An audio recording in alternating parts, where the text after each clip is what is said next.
January 1944, northern France. The air is thick with the scent of smoke and wet earth.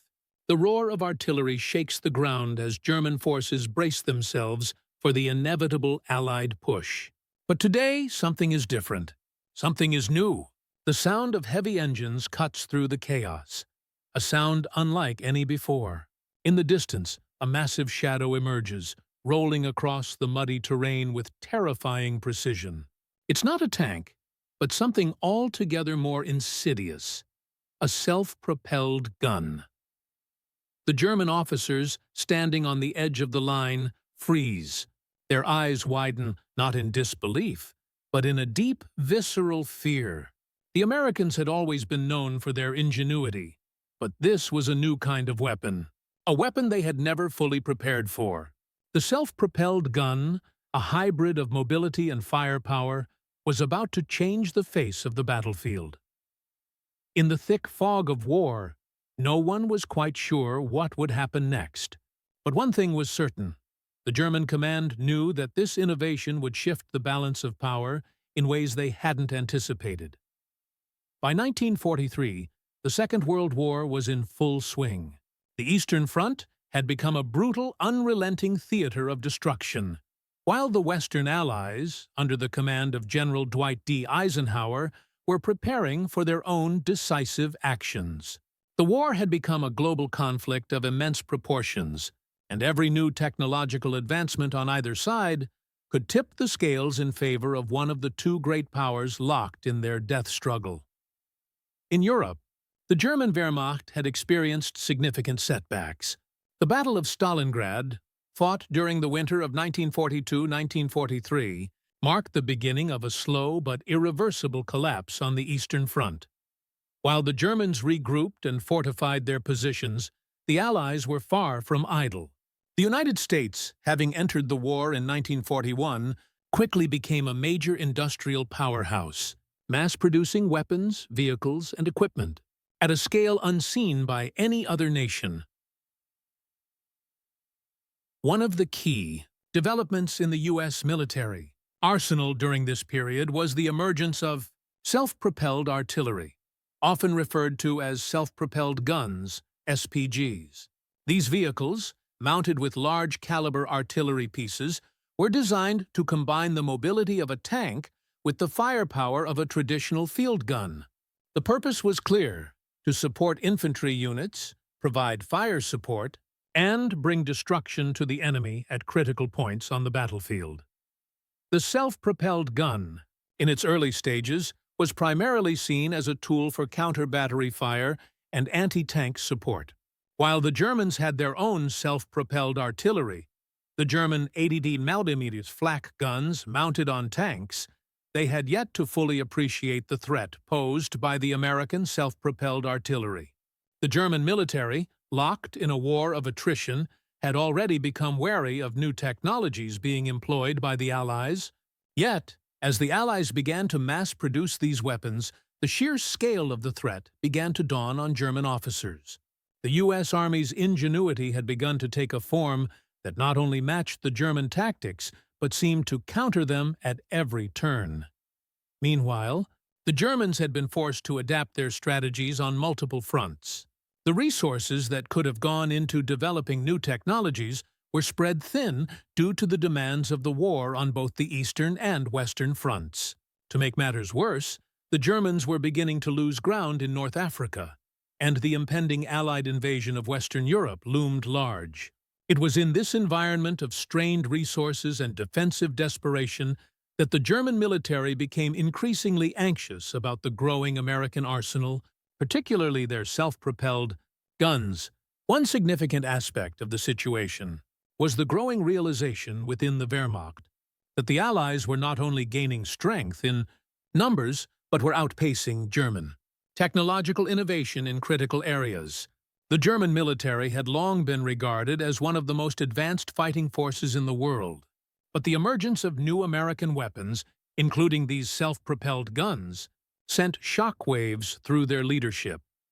The Americans had not only developed a self-propelled artillery piece that could keep pace with tanks, but had also created a weapon capable of outranging German guns, hitting targets with deadly accuracy from great distances. German intelligence began to receive reports from the front lines, reports from soldiers who had witnessed these new American weapons in action. The terror these reports evoked among the German command was palpable. The growing anxiety within the German military was compounded by the reality of their position in early 1944. Hitler's regime, having initially embraced the Blitzkrieg tactics of rapid and overwhelming assaults, was now entrenched in a grueling war of attrition. The Germans had expected a swift victory, but instead, they found themselves fighting a prolonged and exhausting conflict on multiple fronts. As the Allies gathered strength, the German military was forced to confront the increasing possibility of an invasion in Western Europe. The launch of Operation Overlord, the Allied invasion of Normandy, was scheduled for June 1944. By this time, the Germans had been preparing for an amphibious assault on France for years. Yet, as intelligence gathered from the front lines, reports from soldiers began to detail the strange and terrifying new weapon that had appeared in the Allied arsenal, the American self-propelled gun. The Allies, who had been experimenting with armored support for infantry for some time, had finally begun to mass-produce self-propelled guns that could not only provide artillery support, but also fight alongside tanks in offensive operations. The most notable of these was the M7 Priest, an adaptation of the M3 Lee tank chassis, mounted with a 105mm howitzer. This was a versatile weapon capable of delivering massive firepower while moving at the same speed as the tanks it accompanied. The American M12, another self-propelled gun, was a fearsome weapon. Equipped with a 155mm howitzer, capable of firing long-range shells that could decimate German defenses. The appearance of these weapons on the battlefield was not only a shock, but a turning point in the Allies' approach to warfare. Unlike traditional artillery pieces that were often stationary and vulnerable to counterattacks, the self-propelled guns were highly mobile, making them difficult to target and neutralize. Their speed allowed them to keep pace with advancing infantry, supporting them with suppressive fire and devastating bombardments. From a tactical perspective, these mobile artillery pieces provided the Allies with a significant advantage. They could fire at German positions while on the move, adjusting their position to avoid return fire. More importantly, the self-propelled guns had the ability to neutralize fortified German positions and tanks, breaking through the strongpoints that had previously hindered the Allies' advances. The Germans, long accustomed to fighting stationary artillery pieces or well-guarded artillery batteries, had never fully grasped the scale of the threat posed by these new self-propelled weapons. German military intelligence began to react to these new developments. The Wehrmacht had faced American tanks before, particularly the M4 Sherman, which had proven itself to be a formidable opponent, though not without its weaknesses. However, the arrival of the self-propelled gun created a new kind of terror. The Germans had never encountered such firepower on the move, and they had no effective counter to it in their existing arsenal. Their own self-propelled artillery was less mobile and often limited in its range and effectiveness. The fear among German officers grew as they realized that the self-propelled guns were not just a new weapon, but a sign of American innovation and industrial power. The Germans had grown accustomed to their own technological superiority, but the appearance of these American weapons shattered that sense of invulnerability. They were not just facing an army, they were facing a technological juggernaut, one that had the ability to outpace them and outgun them at every turn. As the U.S. Army pushed toward Normandy in the days leading up to D-Day, the first encounters between American self-propelled guns and German forces sent shockwaves through the Wehrmacht. German officers, who had once dismissed the Allies as inferior to their own advanced military machines, now found themselves facing a threat they had not anticipated. The terror was not just from the weapons themselves, but from the realization that the U.S. military had found a way to bring such a weapon to the battlefield in numbers that the Germans could not hope to match. The Germans were beginning to understand that their enemies were evolving faster than they could adapt, and the self-propelled guns were just the beginning. In the fog of war, it became clear that the balance of power had begun to shift, not just in the numbers of men and machines, but in the very nature of how battles were fought. For the men on the front lines, the introduction of American self-propelled guns felt like a new chapter in the unrelenting chaos of war. The soldiers, both American and German, had seen death in many forms, from the sweeping bombardments of artillery, the brutal close-quarters combat of tanks, and the air raids that would descend without warning. But the self-propelled guns added a new layer of fear to the battlefield, one that echoed in the hearts of soldiers on both sides. For the American soldiers, these guns represented something different. They were a symbol of technological ingenuity, an extension of their overwhelming industrial power. As they drove these machines across the battlefield, the men inside them knew they had the advantage. They were not just moving artillery, they were moving a weapon of destruction. The soldiers, many of them fresh from training camps, often found themselves in awe of their own equipment. To them, the self-propelled guns were a testament to American resolve, proof that no challenge was too great to overcome, no adversary too strong to defeat. But the experience of using these weapons was not without its dangers. In the chaos of battle, the crews operating these guns were exposed to enemy fire from all directions. While the self-propelled guns offered superior mobility, they were not invincible. German anti-tank guns, machine guns, and even well-positioned infantry could quickly turn the tables on an exposed crew. Yet, despite the danger, the sheer power of these machines gave the soldiers confidence. They were armed with a weapon that could crush their enemies from a distance, and that made them feel invincible, even if only for a short time. On the German side, the story was starkly different. The first encounters with American self-propelled guns instilled a sense of terror that cut through the hardened resolve of the Wehrmacht soldiers. For years, the Germans had prided themselves on their superior firepower, their skill in tank warfare, and their ability to adapt to any battlefield scenario. But this new threat was different. The self-propelled guns were fast, mobile, and highly destructive. The Germans had never seen anything like it before. German infantrymen, who had once taken pride in their ability to hold against enemy fire, now found themselves in constant retreat from the devastating artillery strikes delivered by these self-propelled guns. The fear wasn't just from the destruction they caused. It was from the knowledge that the Americans were not only able to strike from a distance, but also adapt and reposition with incredible speed. Unlike traditional artillery, which required careful planning and positioning, these guns could engage, fire, and move before the Germans had a chance to return fire. For many German officers, the terror was even more profound. They knew that the appearance of such weapons on the battlefield was no accident. This was a clear indication of the U.S. military's capabilities, and it signaled that the Allies were only going to become more formidable. The psychological effect of facing these weapons was deep. In many cases, the very presence of these machines created an atmosphere of uncertainty and fear among the German forces. They could no longer predict where the next attack would come from, nor could they prepare an effective countermeasure. From a tactical perspective, the self-propelled guns revolutionized how the Allies approached armored warfare. Traditionally, artillery support was a slow, methodical process. Heavy guns would be positioned behind the front lines, sometimes miles away, and their fire would have to be carefully coordinated to ensure accuracy. But the self-propelled guns broke this convention entirely.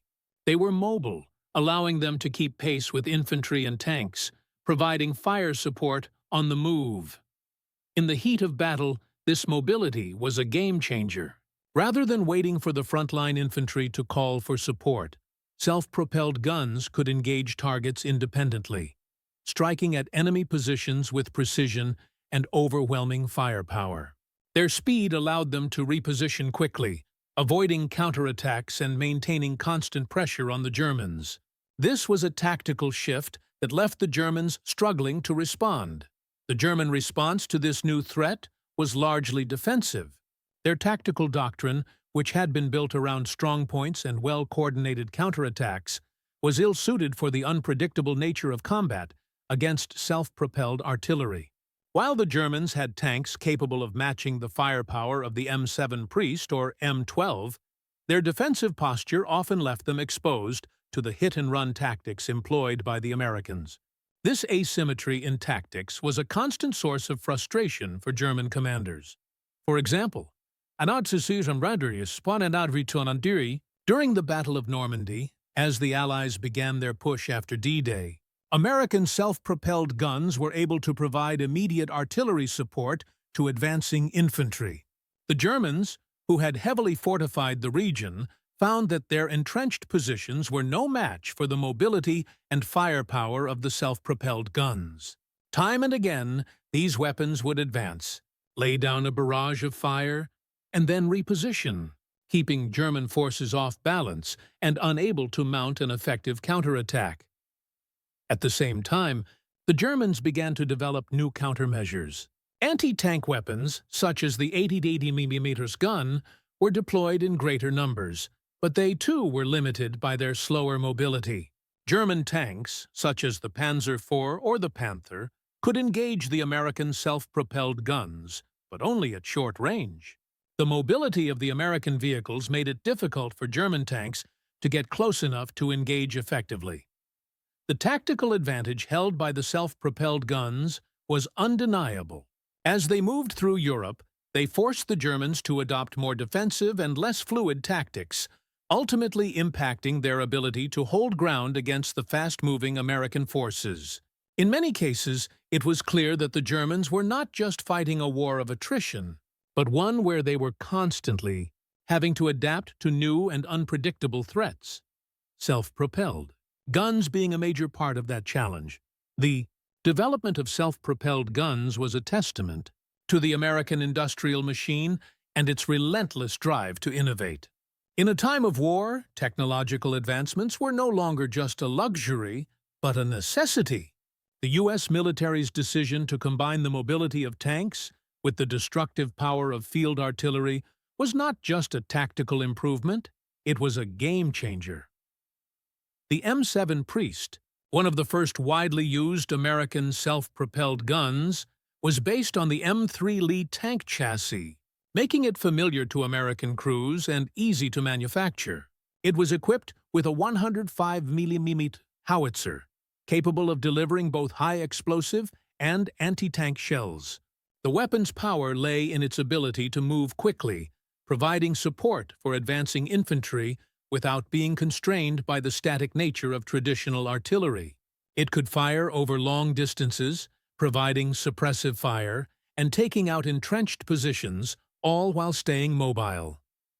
What made the M7 Priest so effective was its versatility.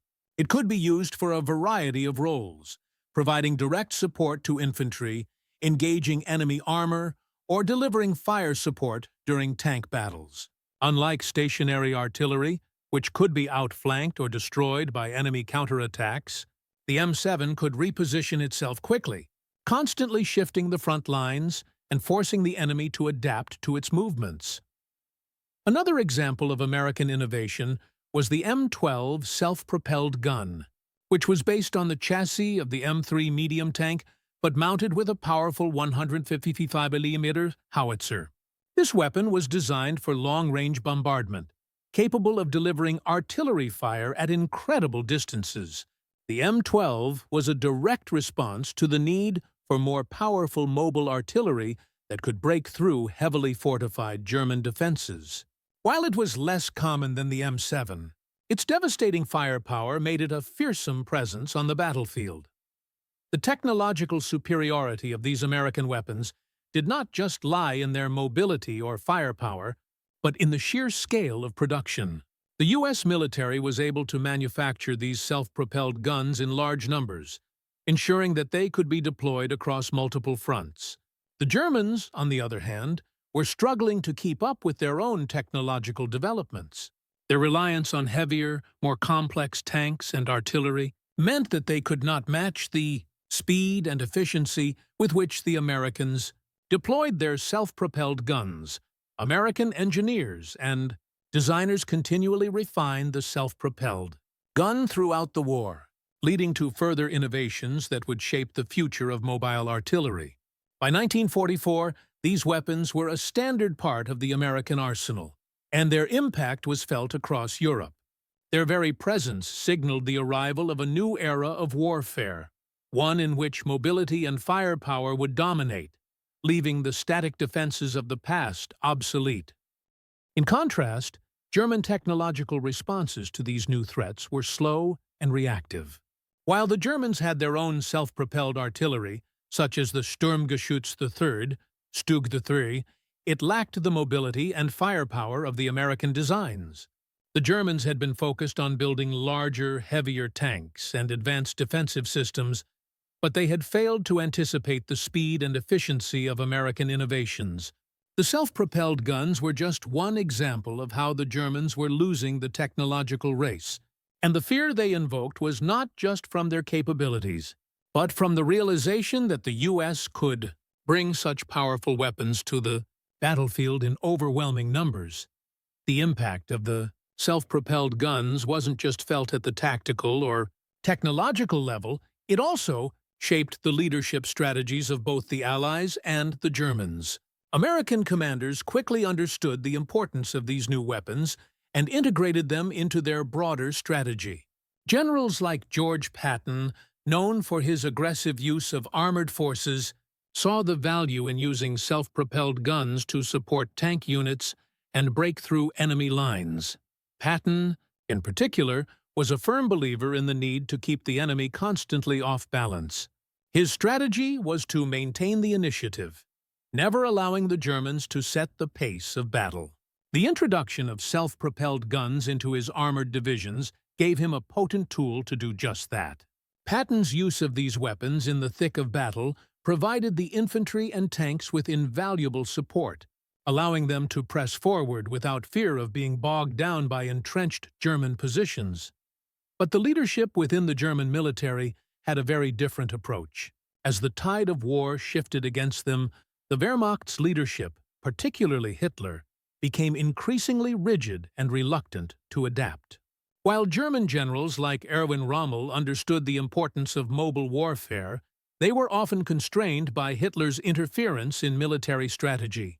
By the time the self-propelled guns began to appear on the battlefield, many German leaders had already acknowledged the need for new tactics to combat the increasing Allied threat.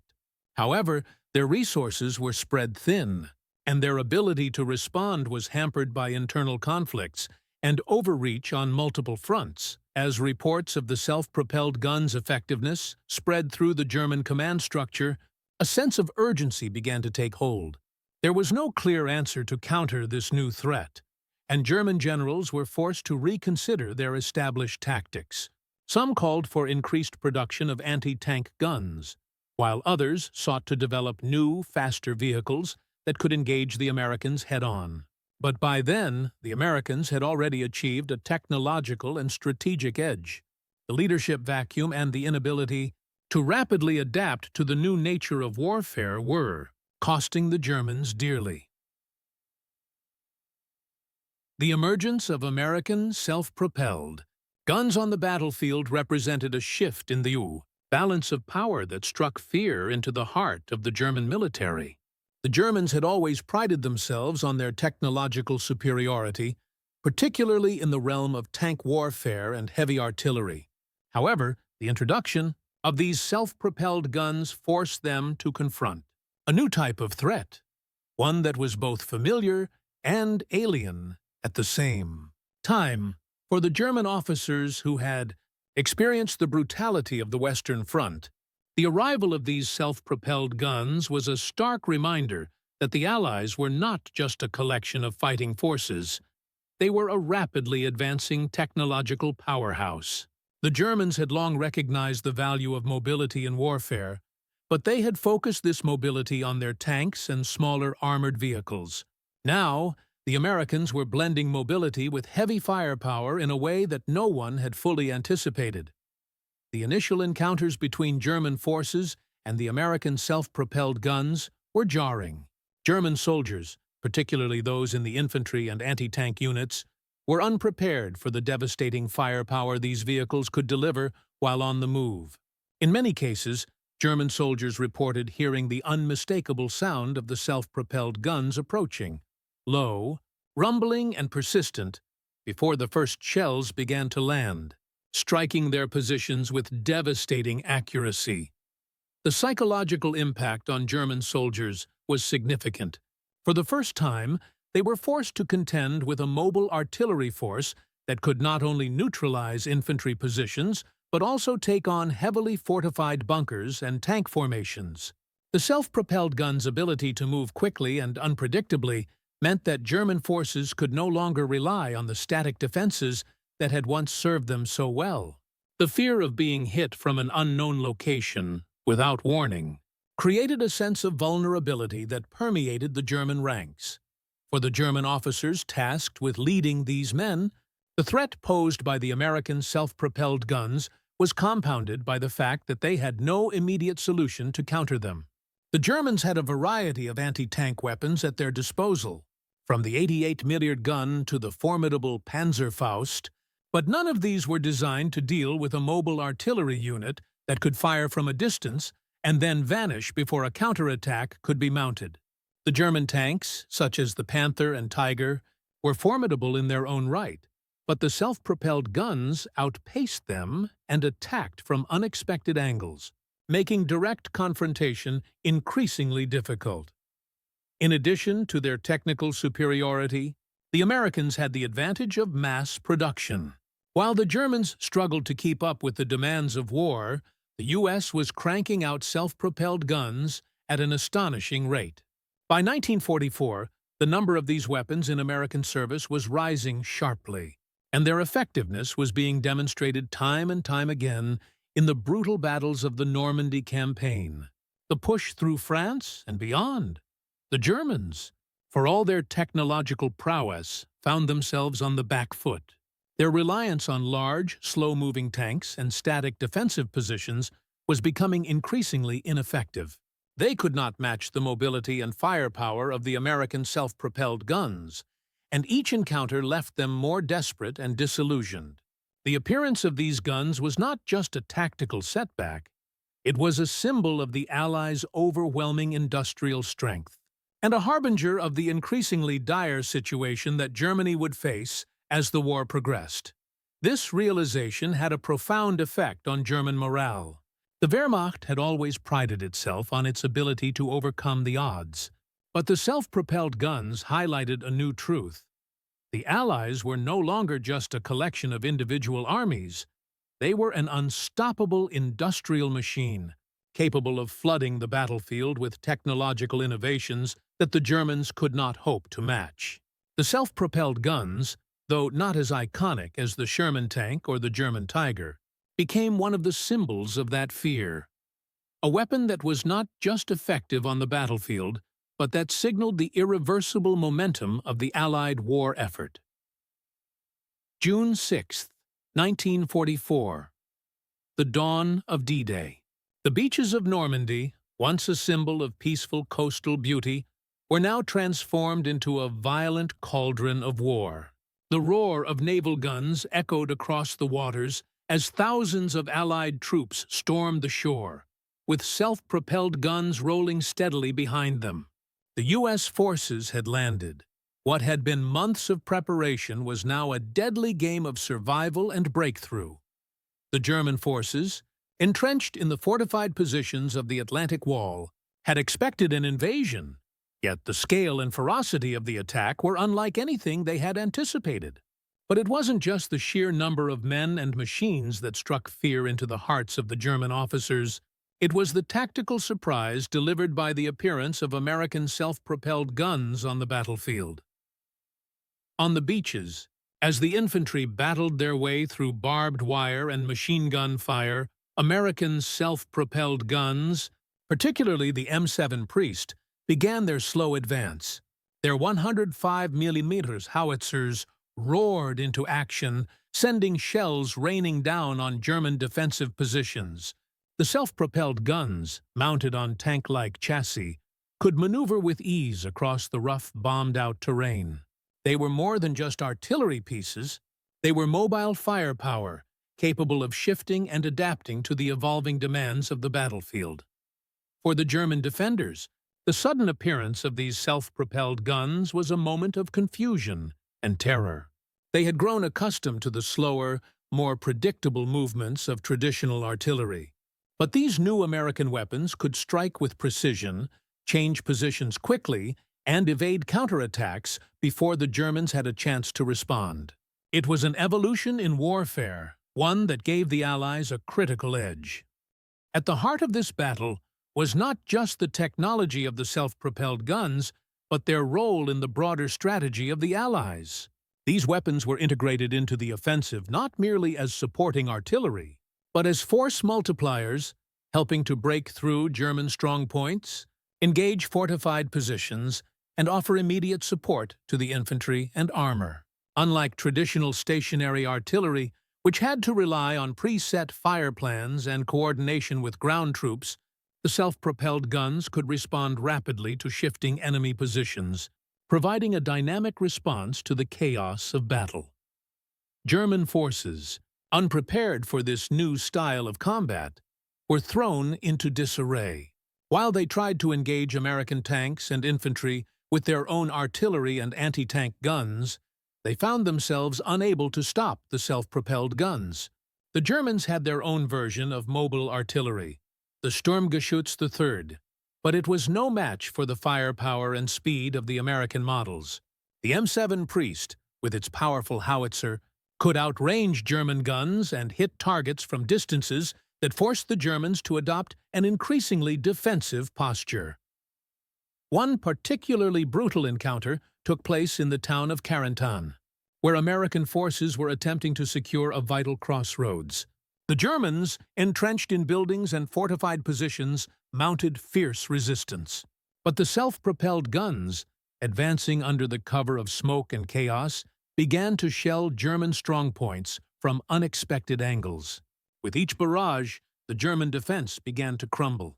The ability to move, fire, and reposition swiftly made these self-propelled guns nearly impossible to counter effectively.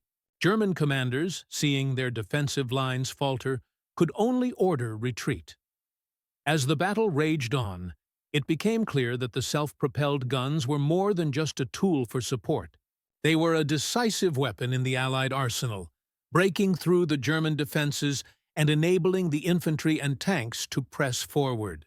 The Germans, who had once been masters of mobile warfare, found themselves struggling to adapt to the speed and power of the American forces.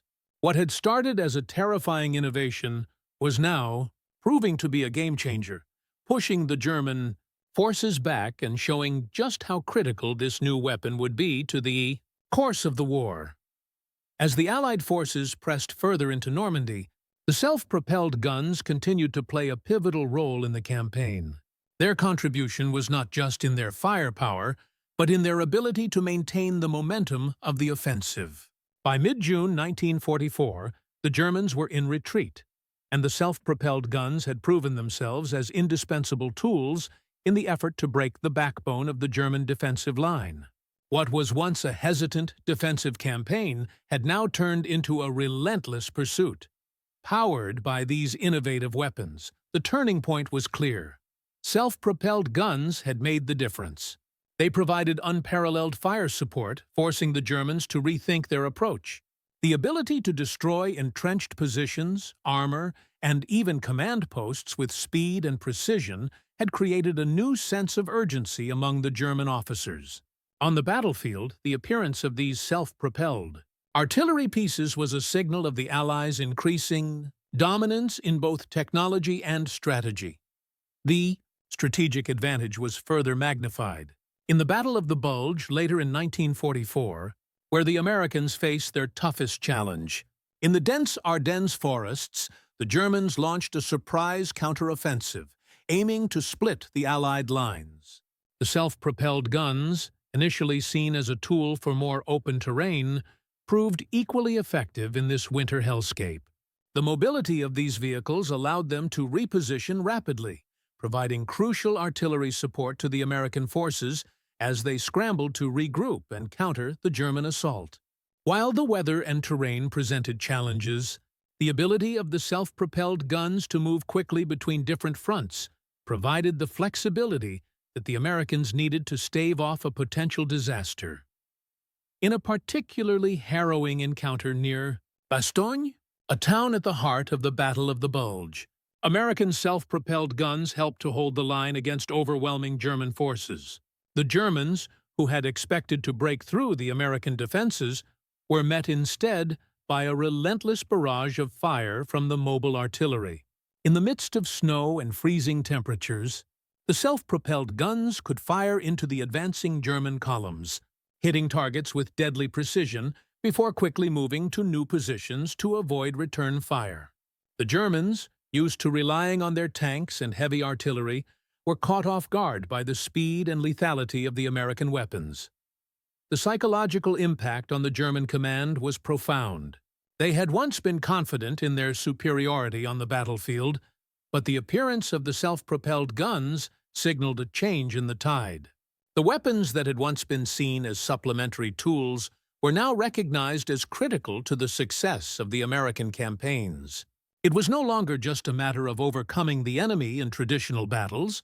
It was about wearing them down, disrupting their lines, and breaking their will to fight.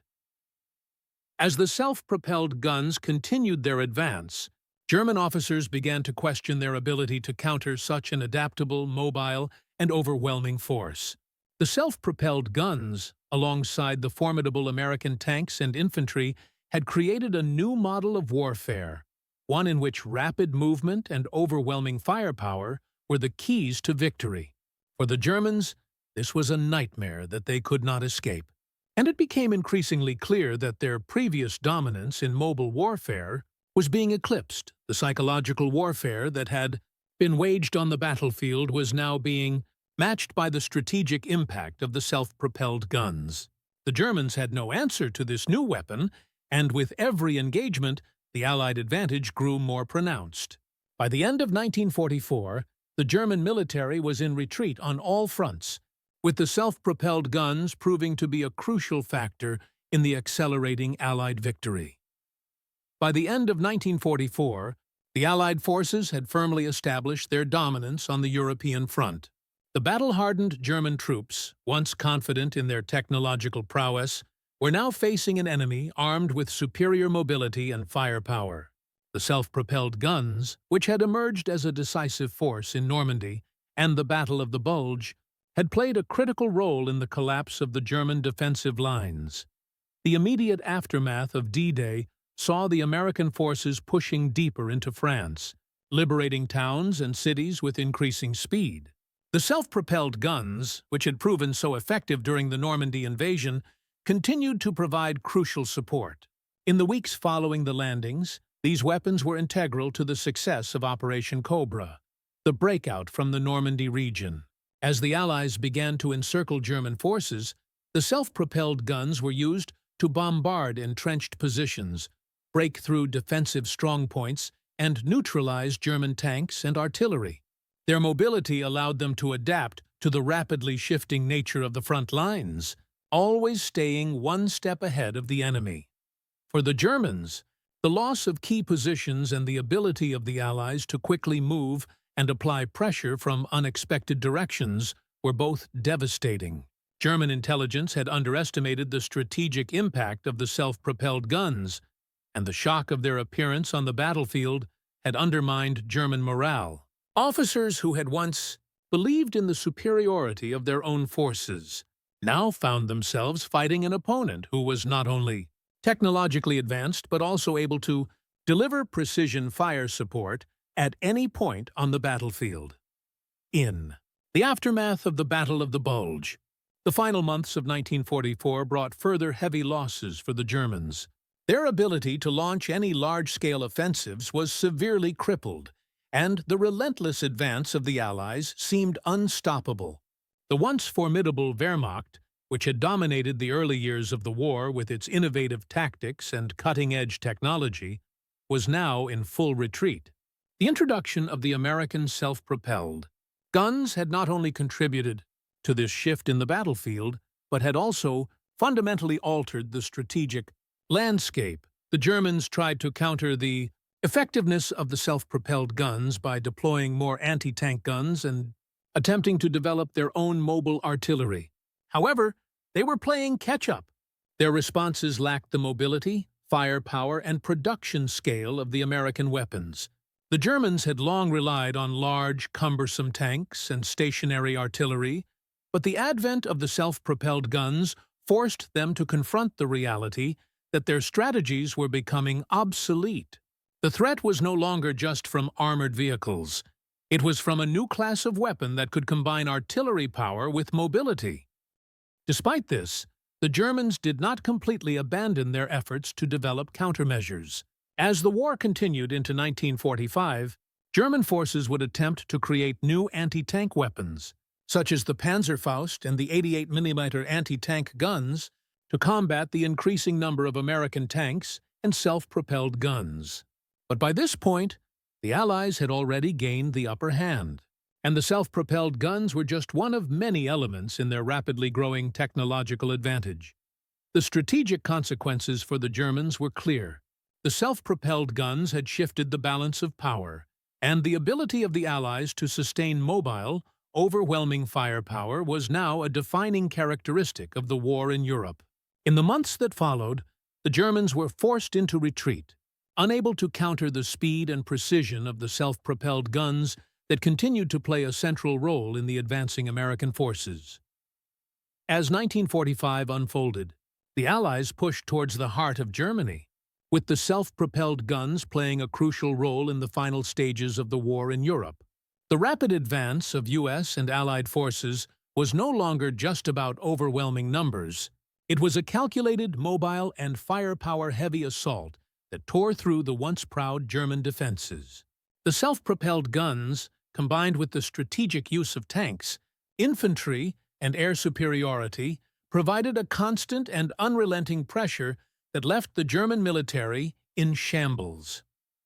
In the Ruhr Pocket, one of the last significant strongholds of German resistance, the self-propelled guns played a decisive role in neutralizing the remaining German forces. The Americans, now deep within the heart of Germany, employed these mobile artillery pieces to destroy key defensive positions, break up retreating columns, and keep the Germans on the defensive. The Germans were no longer able to adapt or respond effectively. Their once imposing panzer divisions were scattered and disoriented, unable to mount a counteroffensive against the combined strength of Allied tanks and self-propelled artillery. By April 1945, as the Allies closed in on Berlin, the Germans were left with little more than a desperate attempt to hold ground. The self-propelled guns had proven their worth time and time again, giving the Allies the edge in almost every engagement. German soldiers, once confident in their technological superiority, were now faced with a weapon they had no way of effectively countering. The tactical flexibility and firepower of the American self-propelled guns left the Germans scrambling for solutions, but their attempts to develop a suitable response came too late. The Germans had been outpaced in the technological arms race, and the self-propelled guns were one of the many factors that contributed to their ultimate defeat. The psychological impact on the German high command was profound. The realization that they could not keep pace with Allied technological innovation further demoralized them. Their best strategies, once based on the speed of their tanks and the power of their artillery, were now obsolete. The self-propelled guns, along with other advancements like the mass production of the M4 Sherman tank, demonstrated that the U.S. military had not only overcome the Germans' early advantages, but had surpassed them. This marked the beginning of the end for the Third Reich. In contrast, the American experience with the self-propelled guns was a testament to the power of mass production and adaptability. The U.S. industrial base, which had once been considered the key to victory, now proved that it could equip the Allies with overwhelming technological superiority.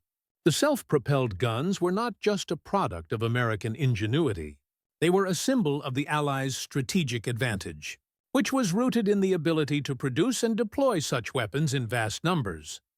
By May 1945, with Germany surrendering to the Allies, the self-propelled guns had proven themselves not just as tools of destruction, but as harbingers of a new era in warfare.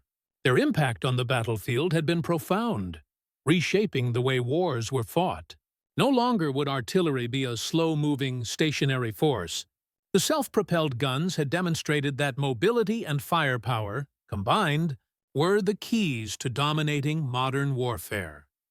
The destruction of the German military and the eventual Allied victory were in no small part due to the innovations introduced by these mobile artillery pieces.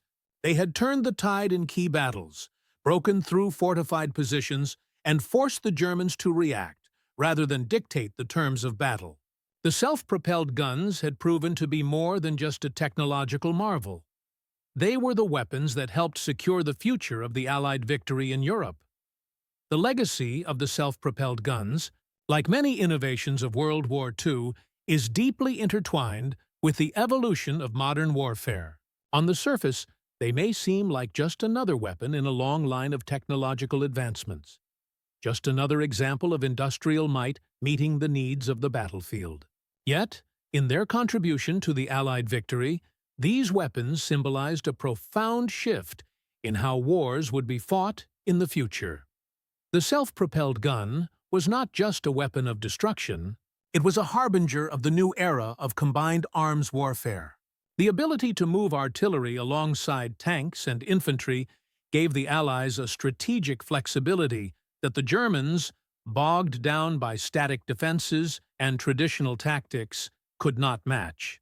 The success of these weapons reflected the changing nature of battle, one where speed, mobility, and overwhelming firepower would dominate the tactical landscape. The self-propelled guns were the precursors to the artillery platforms used in modern warfare, from the Gulf War to the wars of today. Their influence can be traced directly to the battlefield tactics and military technologies employed by nations across the globe. But the impact of the self-propelled guns was not just technical, it was psychological. For the Germans, the appearance of this weapon was the realization that they were being outpaced, not just by numbers, but by ingenuity. The technological gap between the Axis and the Allies, once a distant fear, had become a glaring reality. For the Allies, these self-propelled guns embodied the power of innovation and adaptability, the ability to rapidly develop and deploy new technologies, leveraging industrial power to shape the course of history. The story of the self-propelled guns serves as a reminder that technological progress in warfare is often unpredictable. A single innovation can shift the balance of power, forcing entire military doctrines to change. As we look back on World War II, it becomes clear that the introduction of these mobile artillery units was one of those turning points. They were not just another weapon. They were a glimpse into the future. A future where flexibility and technological superiority would redefine how wars are fought. In the broader context of history, the self-propelled guns helped close the door on one chapter of warfare and opened another. Their role in the defeat of Nazi Germany is a testament to the relentless drive of the U.S. military and the ability of nations at war to adapt, innovate, and overcome their adversaries. Today, these weapons are remembered not only for their battlefield prowess, but also for their impact on the evolution of military strategy and technology, a reminder of how, in the heat of war, a single innovation can change the course of history forever.